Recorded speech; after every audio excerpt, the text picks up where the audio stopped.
మన చంద్రయాన్-3 ప్రయోగాన్ని చూసి ప్రపంచ దేశాలు ఎంత ఆశ్చర్యపోయాయో మనందరికీ తెలిసిందే. It's the first country in the world to land a spacecraft near the moon's south pole. కానీ ఇక రేపటి సరికొత్త మిషన్ ఆదిత్య L1 సూర్య చంద్రులతో ఇస్రో చేసే మరో ప్రయోగంపై అంతా ఉత్కంఠతో ఉన్నారు. అసలు ఈ ఆదిత్య L1 వల్ల ఉపయోగం ఏంటి? 100 కోట్లు పెట్టి ఎందుకు సూర్యుడిపై పంపుతున్నారు? అసలు ఈ ఆదిత్య L1 స్పెషల్ ఏంటో ఈ వీడియోలో పూర్తిగా తెలుసుకుందాం. మనలో ఈ ఆదిత్య L1 కూడా విజయవంతం కావాలి అనుకునేవారు ఒక లైక్ చేసి జై హింద్ అని కామెంట్ చేయండి. ఇక వీడియోలోకి వెళ్దాం. సెప్టెంబర్ 2న ఉదయం 11:50 ఆదిత్య L1ను శ్రీహరికోట నుంచి ప్రయోగించనున్నట్లు తెలిపింది. సూర్యుడి గురించి మనకు తెలియని రహస్యాలు ఈ ఆదిత్య L1తో చాలా వెలుగులోకి చూడబోతున్నాయి. సూర్యుడి వద్దకు మనం ఇదే తొలి మిషన్ కావడం భారతీయులందరూ ఎంతో ఉత్సాహంగా ఉన్నారు. సూర్యుడి కార్యకలాపాలు, భూమి సహరోదసి వాతావరణం మీద భాస్కరుడి ప్రభావంపై అధ్యయనం జరపనున్న ఆదిత్య L1 మిషన్, ఇంకా పోలార్ శాటిలైట్ లాంచ్ వెహికల్ అనగా PSLV XL/C57తో నిర్వహించే ఈ ప్రయోగ వ్యయం 368 కోట్లు. బెంగళూరులోని UR రావు శాటిలైట్ సెంటర్లో తయారైన ఆదిత్య L1 ఉపగ్రహంలో 7 పేలోడ్ శాస్త్రీయ పరికరాలు అమర్చారు. 4 పేలోడ్స్ దివాకరుణ్ణి నేరుగా వీక్షిస్తాయి. మిగతా 3 పరికరాలు సౌర కణాలు, విద్యుదయస్కాంత క్షేత్ర పరిశీలనలో నిమగ్నమవుతాయి.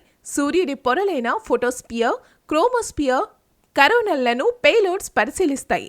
ఆధునిక సౌర భౌతిక శాస్త్రంలో సవాలుగా నిలిచిన కొన్ని ప్రశ్నలకు ఈ స్టడీ సమాధానాలను అన్వేషిస్తుంది. ఓ మిస్టరీ కరోనల్ హీటింగ్.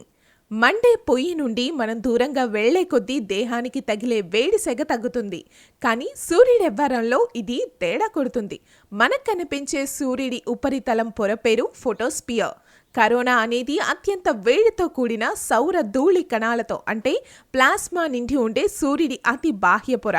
విషయం ఏంటంటే సూర్యుడి ఉపరితల ఉష్ణోగ్రత కంటే దానికి ఎంతో దూరంగా లక్షలాది మైళ్ళు అంతరిక్షంలోకి విస్తరించిన కరోనాలోని వేడి తీక్షణత ఎన్నో రెట్లు ఎక్కువ. సూర్యుడి ఉపరితలంపై కేవలం 6000 డిగ్రీల సెల్సియస్ ఉష్ణోగ్రత ఉంటే కరోనా ఉష్ణోగ్రత 10 లక్షల డిగ్రీల సెల్సియస్. ఇదెలా సాధ్యం? ఈ ప్రశ్న శతాబ్ద కాలంగా శాస్త్రవేత్తల బుర్రల్ని తొలుస్తుంది. కొందరు కొన్ని సిద్ధాంతాలు ప్రతిపాదించి వివరణ ఇచ్చినా నేటికి కరోనల్ హీటింగ్ ఒక మిస్టరీయే. ఇప్పుడు ఆదిత్య L1 ఈ దిశగా పరిశోధిస్తుంది. ఆదిత్య L1 ఉపగ్రహం బరువు 1500 కిలోలు. దీనిలోని విజిబుల్ ఎమిషన్ లైన్ కరోనోగ్రాఫ్ అనగా VELC పరికరాన్ని రూపొందించడంలో Indian Institute of Astrophysics Bengaluru కీలక పాత్ర పోషించింది. Solar ultra violet imaging telescope స్యూట్ను Inter University Centre for Astronomy and Astrophysics Pune అభివృద్ధి చేసింది. సోలార్లో energy X-ray spectrometer, Aditya solar wind practical experiment, high energy L1 orbiting X-ray spectrometer, plasma analyser, advanced tri axial high resolution digital magnetometers వంటివి ఈ మిషన్లోని ఇతర ప్రధాన scientific పరికరాలు.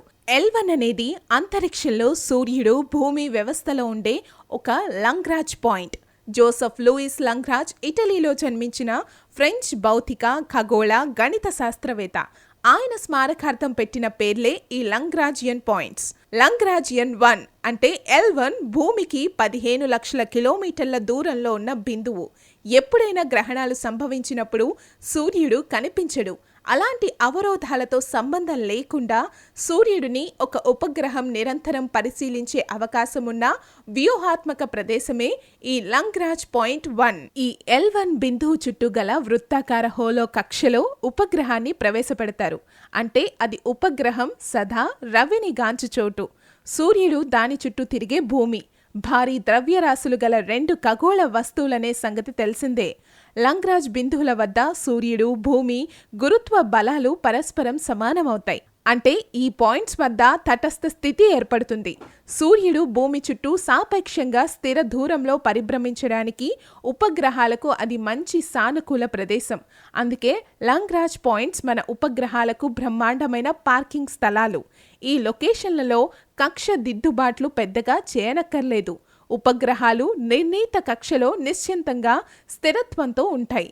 ఈ ప్రదేశాల్లో శాటిలైట్లను ప్రవేశపెడితే ఆ తర్వాత వాటి కక్ష పెంపు, కక్ష తగ్గింపు వంటి క్లిష్ట కసరత్తులు, సంక్లిష్ట విన్యాసాలు చేయవలసిన అవసరం ఎక్కువగా ఉండదు. అమెరికా, యూరప్ అంతరిక్ష పరిశోధనా సంస్థలు నాసా, ఈసా సంయుక్తంగా 1995లో ప్రయోగించిన సోహో సోలార్ అండ్ హీలియోస్పెరిక్ అబ్జర్వేటరీ సహా 4 ఉపగ్రహాలు ప్రస్తుతం L1 చుట్టూ గల కక్షలో ఉన్నాయి.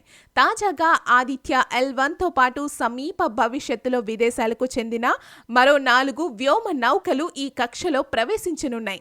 భూమి నుంచి లంగ్రాజ్ 1 బిందువు చుట్టూ గల కక్షను చేరడానికి ఆదిత్య L1కు 125 రోజుల సమయం పడుతుంది. అమెరికా అంతరిక్ష సంస్థ నాసా 2018లో పార్కర్ సోలార్ ప్రోబ్ను ప్రయోగించింది. ఈ వ్యోమ నౌక జీవితకాలం 7 ఏళ్లు. ఈ కాలంలో సూర్యుడి చుట్టూ అది 24 ప్రదక్షిణాలను పూర్తి చేసింది. ఏ వ్యోమ నౌక వెళ్లలేనంతగా 7 సార్లు సూర్యుడికి అతి సమీపంగా వెళ్ళింది. 2021లో తన 8వ ఫ్లై బైలో పార్కర్ ప్రోబ్ సూర్యుడి ఎగువ వాతావరణంలోకి ప్రవేశించి కరోనాను అనగా దాదాపు సూర్యుడిని స్పృశించింది. సూర్యుడిని తాకిన తొలి వ్యోమనౌకగా అది చరిత్ర పుటలకెక్కింది. సూర్యుడికి తన ఉపరితలంపై కొన్ని చోట్ల అకస్మాత్తుగా విస్ఫోటిస్తాడు.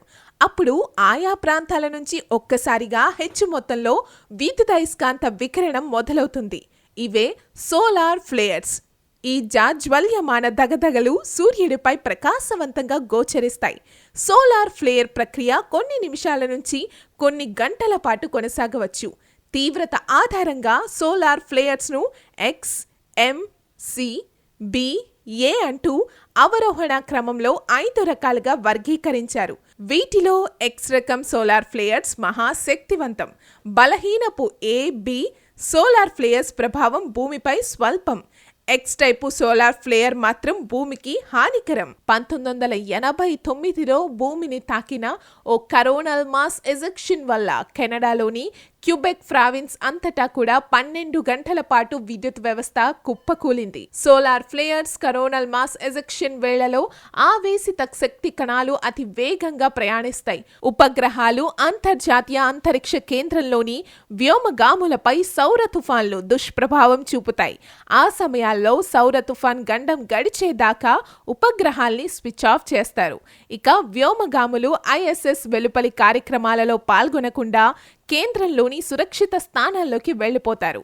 X, M రకాల సౌర ప్రజ్వలనాల కారణంగా భూ వాతావరణంలో రేడియో తరంగాలు ప్రయాణించే దిగువ అయనోస్పియర్లో ఎలక్ట్రాన్ల సాంద్రత తీవ్రమవుతుంది. దీంతో రేడియో తరంగాల శక్తి క్షీణించి అవి పై పొరల్లోకి ప్రయాణించలేవు. సూర్యకాంతి 8 నిమిషాల్లో భూమిని చేరుతుంది. సోలార్ ఫ్లేయర్స్ నుంచి చొచ్చుకునే సౌర ధార్మికత కూడా అదే కాంతి వేగంతో భూమిని తాకుతుంది. మనం ప్రతిస్పందించి జాగ్రత్తలు తీసుకునే వ్యవధి ఉండదు. Solar flares coronal mass ejection గురించి మరింత లోతుగా అధ్యయనం చేయడం ఆదిత్య L1 లక్ష్యం.